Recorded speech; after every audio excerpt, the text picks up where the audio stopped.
establishment called him extreme and unelectable. They said he was the wrong man for the job.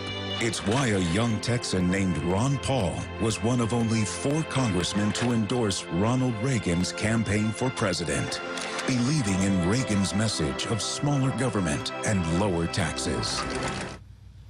That's a Ron Paul political ad, and the candidate himself is back with me now. I mean, the Reagan factor is very alive and kicking here, because it's quite clear a lot of conservatives are looking for a Reagan-esque figure, and in many ways you could be that person. But I come back again, Ron Paul, to, I guess, what your problem is in terms of perception, is that your enemies out there always position you as slightly crazy, and therefore not presidential, not somebody that could actually win against, say, Barack Obama. How do you deal with that? Now it's getting serious, and you see the poll numbers. You know, maybe you hoped to win in Iowa, you didn't. You're coming second, perhaps, in New Hampshire, but you won't win there. How do you change perception to make people believe you could seriously be president?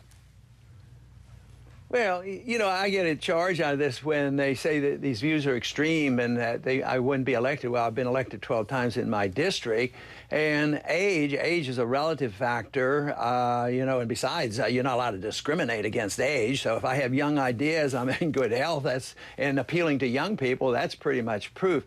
But you know what really counts are the issues and what you believe in. And freedom is a young idea. Historically, it hasn't been around all that long. We've had a great test, you know, in our country, and we're losing this. But most people have lived under tyranny, and that is the main thing. Young people, and people much younger than I am, are accepting way too much government, whether it's militarism, whether it's violation of our civil liberties, or whether it's regulating and socializing our economy, and special interest protection by the Federal Reserve. I mean, these things are old ideas, and this is why I think I'm very much electable. But it's also strange that they say that these views, you know, are real strange.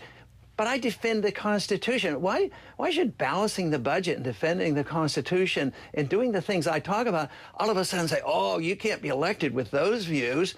But they're saying, oh, we hate the Constitution. We hate personal liberty. We hate privacy. We hate the Fourth Amendment. We think we should be the policemen of the world. That's what they're saying when they're saying I'm unelectable. But they ought to deal with the issues itself, because the views that I hold and the strict adherence to the Constitution and my voting record, they know that I would stick to those views, and I think that's what they're frightened about, because they've gotten used to the status quo, and the status quo is big government. I've got your old friend Jon Huntsman coming on in a moment, and you gave him a good old jab on Twitter last night and then deleted it and have discounted any responsibility. What would you like to say to Jon Huntsman? Do you want to apologise for telling him that you found his one Iowa voter? Well, you know, that was done, you know, through staff. It was supposed to be good humor, and I mean, I just didn't think that was a big deal. I can't imagine anybody making that. But he was the one, I think, sent the first Twitter.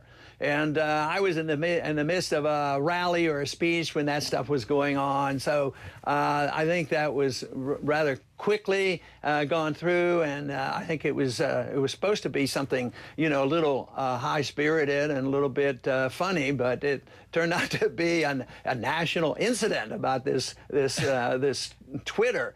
But well, I think, yeah, I think the stat. We'll get his reaction in a moment, because he's listening to this. But I suppose what I would say to you, Congressman, is that there seems to be a bit of I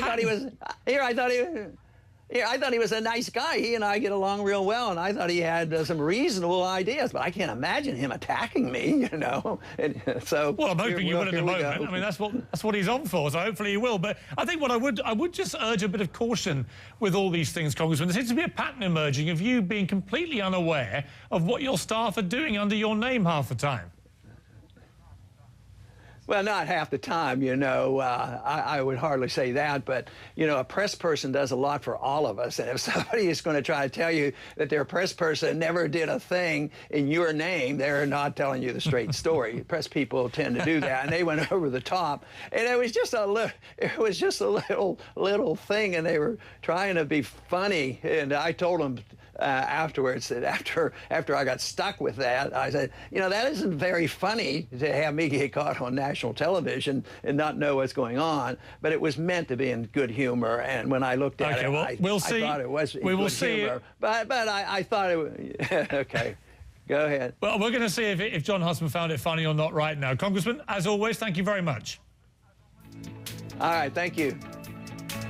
When we come back, my live exclusive interview with Jon Huntsman. We'll see if he is laughing at Ron Paul's little jabs. Find Congressman Ron Paul's tweet funny or not, Mr. Huntsman? You know, Piers, first of all, thanks for having me. You think he would have learned the perils of ghost-written subject matter by now, but I have to tell you, at the end of the day, I actually found it to be pretty humorous. I discovered it last night. Somebody shared it with me, and I thought it was pretty funny. You got to have a little bit of levity and humor in this business, or you'd go crazy. So just tell Dr. Paul that I owe him a tweet in return, and he should be expecting one sometime soon. I think you should.